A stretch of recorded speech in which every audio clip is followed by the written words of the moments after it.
Hello everybody, welcome back to the channel. So in today's video, I do want to speak about the match between Barcelona and PSG. Barcelona were able to defeat PSG 3-2. It was an amazing win, and I want to talk further in depth regarding this match. And I'm going to be organizing this video into 3 different points. Point number 1, Barcelona do have the ability to fight back and to win games. Let me tell you guys one thing. This Champions League campaign has been so exciting. I mean, look at the past results. Arsenal tied against Bayern 2-2. Real Madrid tied against Man City 3-3. Atletico Madrid barely won Dortmund at their home 2-1. And PSG lost to Barcelona 3-2. You know what all of these games do have in common is the fact that all of these teams have the ability to fight back. And everybody is very leveled. No team here during this Champions League campaign in the quarterfinals have gotten demolished. And every club do have a chance to go into the next round, to go into the semifinals. And part of these 8 clubs, right, one of them is FC Barcelona. And Barcelona have always been known over the past 3 to 4 years on bottling leads or losing by a huge margin. I mean, look at what happened to Barcelona earlier this season. Look at this little segment, right, of this season. Barcelona lost against Real Madrid in a knockout competition, which was a Super Cup, 4-1. In the Copa del Rey, another knockout competition, Barcelona lost against Athletic Club 4-2. And then you look at the match right after that against Villarreal, and they lost against that team 5-3. So Barcelona were known for losing games by a huge margin and also being knocked out in certain competitions. Barcelona are showing that they are improving during knockout competitions by winning against PSG 3-2. And a lot of work had to be done because PSG at one point through the match were up 2-1. And within that scenario, Barcelona were supposed to lose. Like, they were supposed to just give up and put their hands down, but they did not put their guard down. And they put their arms up and they said, we're willing to fight. Barcelona as a whole probably believe that the way that PSG came back with a 2-1 was just a fluke. They knew they could score more, which is why Barcelona, right after PSG scored the 2 goals, they were able to come back and score 2 more. Koundé, after the match was over, did explain this. In the second leg, we have to stay focused, especially in the first minutes of both halves. Today, we lost focus for 5 to 10 minutes, and it cost us a lot. So Koundé is basically saying, like, yes, we lost concentration within those 5 to 10 minutes. That was never supposed to happen, but we were able to come out on top. And so you can see that there is a mentality shift. It's very much like a boxing style type of thing. Like, when somebody hits you 2 times, you want to hit them 3 times back. Barcelona is that guy. Like,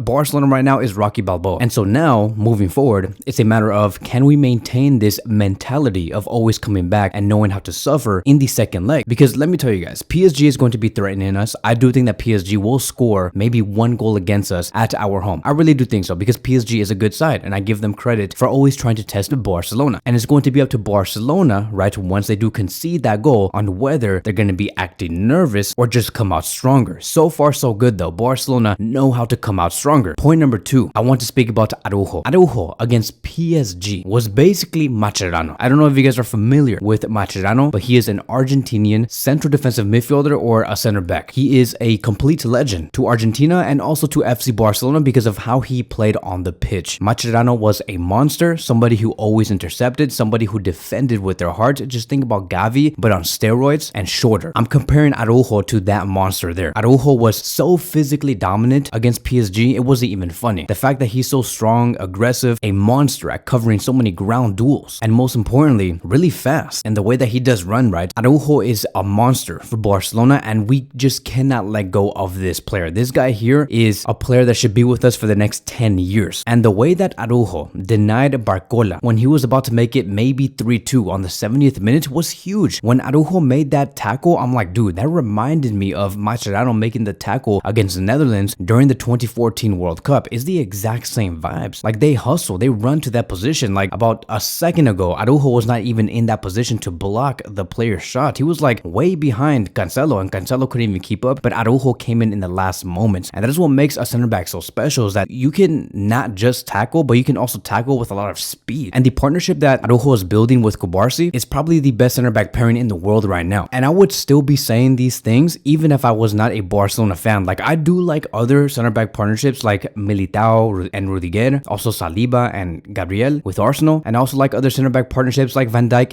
and Kwanzaa. I think that's how you pronounce the other center back's name. But I like a lot of like center back pairings out there in the world of football, but nothing compares to the center back pairing of Cubarsí and Araujo. Araujo is the destroyer, the interceptor, the dual winner, and then you have Cubarsí as the tactician, right? He has more technique technique in him, his decision making to dictate games is world class, and he looks very comfortable like in central zones, like wherever you can place him in the midfield and he'll still act like he's the best central midfielder in the world. That is how composed he is every time he makes a pass. He makes the right decisions all the time and has a lot of confidence in displaying those passes. But going back to Araujo, I want to say one thing to Bayern Munich. I think that Bayern Munich deserve a slap in the face. You want to know why? It's because Bayern Munich have been asking for Araujo like constantly, probably 2 to 3 times a year for Araujo to join the club. Like Bayern have been bidding Barcelona like 90 million euros, and that is why I'm saying like they deserve a slap in the face. Why would you want to bid to us 90 million euros for Araujo? There's a reason why Joan Laporta put a 1 billion release clause to the player. It is because he lives up to that type of price tag. So 90 million euros is like insulting. Like you just assume, right, Bayern? Like you assume that you can just punk Barcelona in whatever way through these bids. Like you think that we're so stupid that we're going to let go of Araujo for 90 million euros. Really? If you're really serious and you really want Araujo, give us 400 million euros plus Musiala. In other words, I'm trying to tell you that he is untransferable. So please, like, stop bothering us. Stop asking for Araujo. It's just not going to happen, or else we're going to call the police and have you guys arrested. We're going to arrest the CEO of Bayern Munich for always trying to bother Barcelona for Araujo. He's not going to be leaving. He's going nowhere. Moving on towards point number 3, which is going to be the most important one. Please guarantee Xavi's continuity. And so let me like set the stage here, because I might have this video be maybe 20 minutes, but I'm going to try and condense everything in the best way possible. But I want to say some things. Many have been telling me to not get too ahead of ourselves, right? We should not like say that Barcelona is the best team in the world or whatever, right? Because I was saying that, you know, I made a post on the YouTube community tab, and I was putting out like the Kylian Mbappe quote on how he said that this is the time for big players to finally show up or something like that, right? And I was basically mocking Kylian Mbappe, and many were saying, Kevin, don't get too ahead of yourself. Barcelona might lose the next match. First things first, if you have nothing good to say, then don't say anything at all. The only words that should come out from any Barcelona fan, if you truly are a Barcelona fan, is to uplift the team and not criticize or threaten that Barcelona might potentially go down in a certain game. In my opinion, yes, Barcelona, there's a possibility for them to be KO'd in the second leg, right? They could bottle this whole thing and they can lose 2-0. They could lose 3-0, they could lose 3-1. But here's going to be my point, and this is the reason why I say guarantee me Xavi's continuity, and why I'm so happy about Barcelona's result, and why I'm basically mocking everybody here, is because Barcelona already won.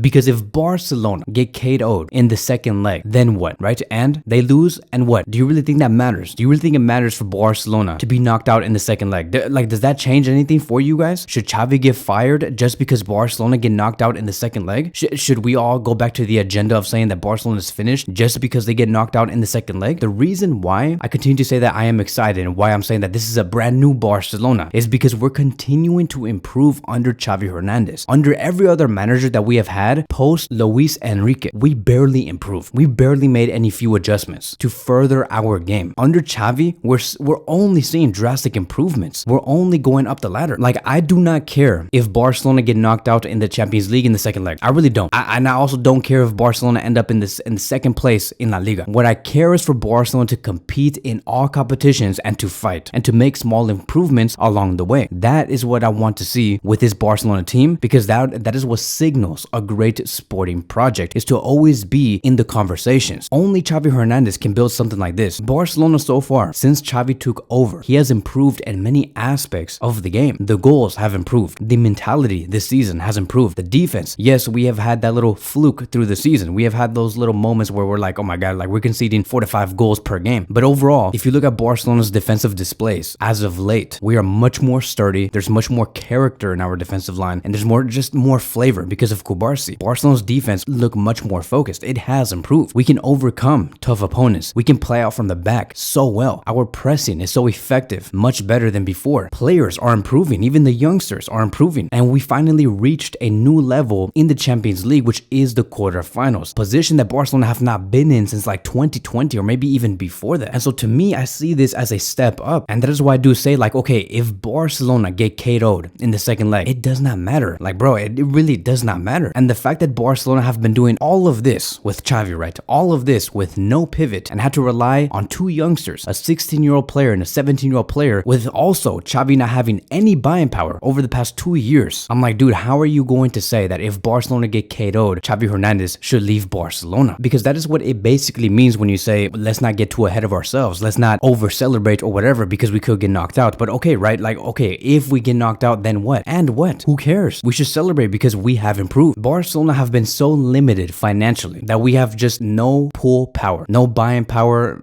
no financial pool, no nothing. The only pool that we do is muscles. We have only been pulling muscles over the past 2 years. That's basically it. Financially, nothing. And the fact that Barcelona still are getting better is like it only deserves a round of applause. And here's the thing that does like boggle my mind the most out of like everything. Barcelona is in a competition, right? To this campaign specifically, they're in a competition where all of their rivals have money. All of their rivals have buying power. Barcelona don't. Isn't it crazy how unfair that is? There's a reason why Joan Laporta has really been pushing for the Super League, because that solves the problem. Every club that's in that competition will get the same amount of money, the same amount of buying power, and that is how you're going to truly see who has the best sporting project, who is the best actual team. Because right now what we are seeing in the Champions League is a bunch of teams that have buying power or they don't. Barcelona is the only club here. Maybe Atletico Madrid, but I don't see them doing that bad, but for sure Barcelona, because of how limited they are. They're the only club there in this campaign right now that have the least buying power. PSG, they are an oil company and they have all the money in the world. We all know that. They have been spending so much money over the past 3 years. Arsenal, under Arteta has been fortunate enough to spend 650 million euros on his squad. Real Madrid, the whole team is bought. There's no player there that they nurtured and they brought through their academy. Their whole team is bought. Barcelona,